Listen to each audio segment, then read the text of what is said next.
السلام علیکم ورحمۃ اللہ وبرکاتہ۔ بسم اللہ الرحمن الرحیم والصلاة والسلام علی رسولہ الکریم، اما بعد۔ خواتین و حضرات، حالات حاضرہ پر مشتمل پروگرام اسلام کے مطابق کے ساتھ خلیق الرحمن آپ کی خدمت میں حاضر ہے۔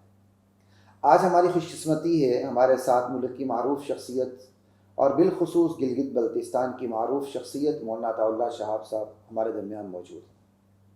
مولانا عطا اللہ شاہ صاحب، میں آپ کو نبراس فاؤنڈیشن کے بینات میڈیا میں خوش آمدید کہتا ہوں۔ شکریہ ڈاکٹر صاحب۔ مولانا عطا اللہ شاہ صاحب کا مختصر سا میں آپ کو تعارف کروا دیتا ہوں۔ مولانا بڑے آل راؤنڈر ہیں ماشاءاللہ، اور مولانا عطا اللہ شاہ صاحب کا مختصر ترین تعارف یہ ہے کہ یہ پاکستان کی عظیم اور مشہور درسگاہ جامعہ فاروقیہ کراچی کے فاضل مولانا سلیم اللہ خان صاحب رحمۃ اللہ علیہ کے شاگرد رشید، اور کراچی یونیورسٹی سے مولانا نے ایم اے عربی بھی کیا، ایم اے اسلامیات بھی کیا، اور پوری کراچی یونیورسٹی کے اندر انہوں نے اس وقت سیکنڈ پوزیشن حاصل کی۔ مولانا کی طبیعت میں اللہ تعالیٰ نے تحریر کا ملکہ بھی رکھا ہے۔ ایک تعارف مولانا کا رہتا ہے، میں وہ بھی کروا دوں کہ مولانا فراغت کے بعد مولانا نے دینی سیاست میں قدم رکھا، بلکہ فراغت سے پہلے ہی مولانا کا تعلق جمعیت علماء اسلام کے ساتھ۔ مولانا 2 وزیر اعظم کے مشیر رہے ہیں، سید یوسف رضا گیلانی کے بھی مشیر رہے ہیں، اور اسی طرح راجہ پرویز اشرف کے بھی آپ مدیر ہیں۔ مولانا ایک سیاست کے شاہ سوار ہونے کے ساتھ ساتھ تحریر کے بھی شاہ سوار ہیں۔ 3 کتابیں اس وقت منظر عام پہ آ چکی ہیں، جس میں سے ایک کتاب کا نام منزل کی تلاش۔ منزل کی تلاش، اس کا تعلق گلگت بلتستان اور قضیہ کشمیر سے، اور یہ لفظ ہی اتنا کلاسیکل ہے کہ صاف بتا دیتا ہے کہ بہرحال گلگت کے باسیوں کو اپنی منزل چاہیے، اپنے حقوق چاہیے۔ اور دوسری کتاب جو مولانا نے لکھی، چونکہ مولانا کا تعلق دینی سیاست سے ہے، اور سیاست سے ہو پھر بالخصوص دینی سیاست سے ہو، تو اس میں تو پھر جیل کی ہوا کھانی پڑتی ہے، یا سنت یوسفی کو زندہ کرنا پڑتا ہے۔ مولانا نے اڈیالہ جیل کی ہوا بھی کھائی ہے، تو دوسری کتاب کا نام مولانا کا گلگت سے اڈیالہ جیل تک، یہ دوسری کتاب کا نام۔ اسی طرح مولانا نے ہندوستان کا سفر بھی کیا ہے، اور تیسری کتاب ان کی سفر نامے پر مشتمل ہے، ہندوستان کا سفر نامہ، شیخ الہند کے دیس میں 7 ہے۔ یہ مولانا کی اس وقت فی الحال 3 کتابیں منظر عام پہ آ چکی ہیں، اور چوتھی کتاب زیر طبع ہے، پبلشر کے ہاتھ میں ہے، اور خوش قسمتی سے پبلشر بھی ہمارے درمیان موجود ہیں جو آف کیمرہ ہیں، مولانا ندیم صاحب، اور میرے بچپن کے بیلی ساتھی اور میرے جماعتی، ہم ایک ساتھ پڑھتے رہے۔ مولانا کی آمد میں آپ کو ایک بار پھر خوش آمدید کہتا ہوں مولانا، اور کچھ سوالات اس نسبت سے کچھ میں آپ سے کرنا چاہوں گا کہ الحمدللہ ہم تو، ہماری عزیز داری بھی ہے، رشتہ داری بھی ہے، اور زمانہ طالب علمی سے ہم ایک دوسرے کو جانتے بھی ہیں، ایک دوسرے کے سیاسی، مذہبی، دینی نظریات سے واقف بھی ہیں۔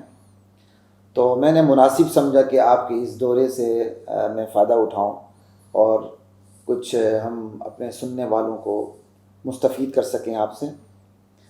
کل پرسوں ہی مولانا میں ایک سعودی خاتون جو اسلام چھوڑ چکی، خاتون بھی سعودی، جو بہرحال آپ دیکھیں کہ پورے عالم اسلام کے اندر عقائد کے لحاظ سے مضبوطی دیکھی جائے تو حرمین کی نسبت سے دیکھی جاتی ہے عرب کے اندر، لیکن تعجب کی بات یہ کہ ایک سعودی خاتون ہے جو جرمن پہنچتی ہے اور اسلام کو خدا حافظ کہہ دیتی ہے، اور وہ وہاں بیٹھ کر پولیٹیکل اسلام کی بات کر رہی ہے۔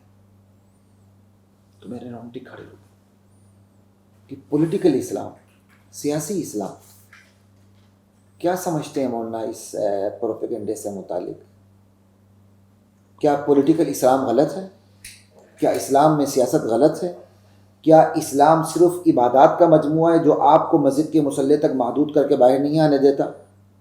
کیا یہ اسلام عیسائیت کا نمونہ تو نہیں پیش کر رہی کہ آج کی عیسائیت نے عیسائیت کو خیر آباد کہہ دیا اور اسے چرچ تک محدود کر دیا.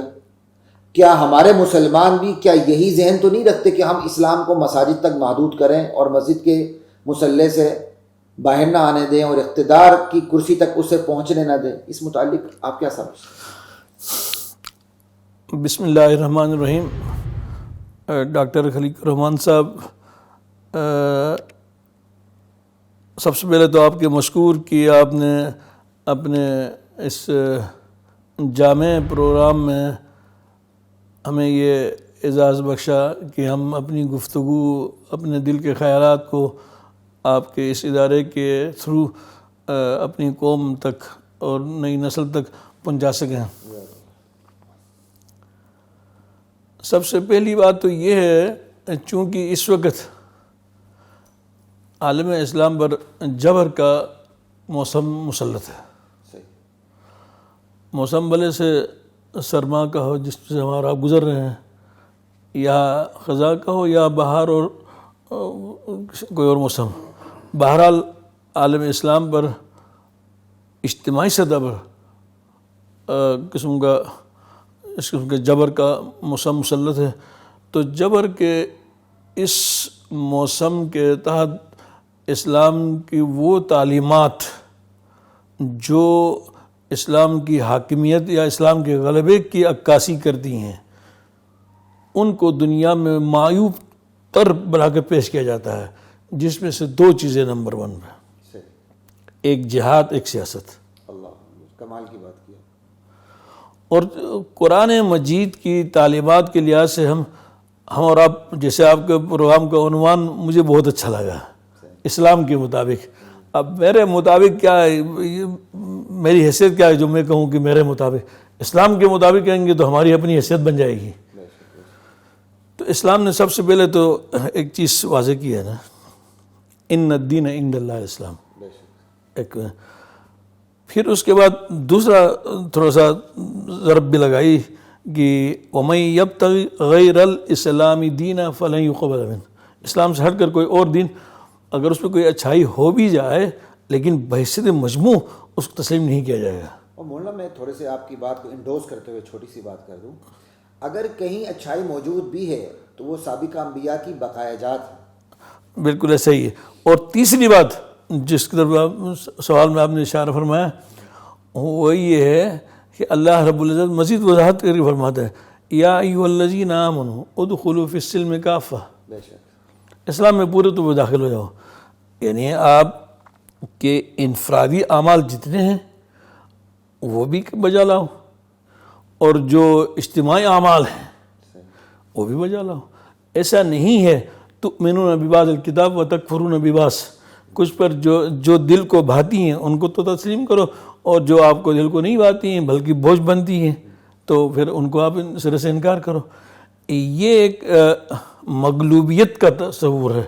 علامہ اقبال مرحوم نے ایک بات فرمائی، پتہ نہیں کہاں سے علامہ اقبال صاحب، چونکہ نومبر کا مہینہ ہے، بہرحال یا تو ان کا حق بنتا ہے کا. اور پھر اس کے شعر میں بھی ہے خدائے لم یزل کا دست قدرت تو ہے زباں تو ہے، خدائے لم یزل کا دست قدرت تو ہے زباں تو ہے، یقین پیدا کر اے غافل کیونکہ مغلوب گماں تو ہے. اس وقت مسلمان حکمران ہوں یا عام پبلک ہو یا دانشور ہو، مجموعی طور پر وہ مغلوبیت اس میں اثر میں آ چکے ہیں، اور اس حد تک آ چکے ہیں کہ اب بین الاقوامی دنیا میں جو طبقات، تو آپ نے ایک عرب خاتون کی بات کی، مجموعی لحاظ سے وہاں کا جو ماحول ہے اسلام کو وہ تنقیدی نگاہ سے دیکھنے کے زیادہ وہ روادار ہیں. لیکن اب چونکہ خود ہمارے ملک کے اندر جو طبقات ہیں انہوں نے اسلام پر کھلے عام تنقید کرنا شروع کی ہے، اور اس میں تنقید میں کہ جی فلاں مولوی صاحب جو ہیں، فلاں عالم صاحب جو ہیں، فلاں خطیب صاحب جو ہیں وہ سیاست کی بات کرتے ہیں. وہی آپ اسلام تو ہے ہی سیاست، اور پھر ان دنوں جو ایشو سب سے زیادہ یعنی ٹاپ پہ ہے، ٹھیک ہے نہیں، وہ ہے ختم نبوت کا. ختم نبوت کا تذکرہ خود رسول خدا صلی اللہ علیہ وسلم نے سیاست کے پس منظر میں کیا ہے. تو لہذا یعنی اسلام کے یعنی سیاسی اسلام یا پولیٹیکل اسلام یہ کہہ کے آپ تاثر دینے کی بات کرتے ہیں یا اسلامی تعلیمات کے درمیان تفریق پیدا کرنے کی کوشش کرتے ہیں، یہ کمزور مطالعہ، کمزور ذہنیت یا مغلوبیت کی نشانی ہے۔ تو لہذا اسلام تو یہ ہے کہ یا الاسلام یعلو ولا یعلی علیہ، تصور جو اس کے غلبے کا ہے۔ اب رہی بات یہ کہ موجودہ زمانے میں ملک میں یا کہیں پہ بھی اسلام کا غلبہ حاصل نہیں ہے، تو اس کا مطلب یہ نہیں ہے کہ تعلیمات بھی اس کی کمزور ہو گئی، نہیں، وہ تو قیامت تک رہیں گی۔ اس کی گارنٹی اچھا ہوا کہ اللہ نے اپنے پاس رکھا ہے۔ اگر یہ گارنٹی اگر پاکستان کو یا ترکی یا ایران کو یا اس قسم کسی اور ملک کو دیتا تھا تو اس وقت وہ امریکہ کے مرہون میں اس پر چلا جاتا ہے، یا پھر کسی مذہبی جماعت کو بھی نہیں دیا، خدا نخواستہ ان کے ساتھ ان کی بین ہونے کے ساتھ اسلامی ہمیشہ کے لیے بین ہو جاتا ہے۔ مذہبی جماعتیں بین ہو سکتی ہیں، مذہبی فرد بین ہو سکتا ہے، لیکن اسلام کو کوئی بین کر ہی نہیں سکتا۔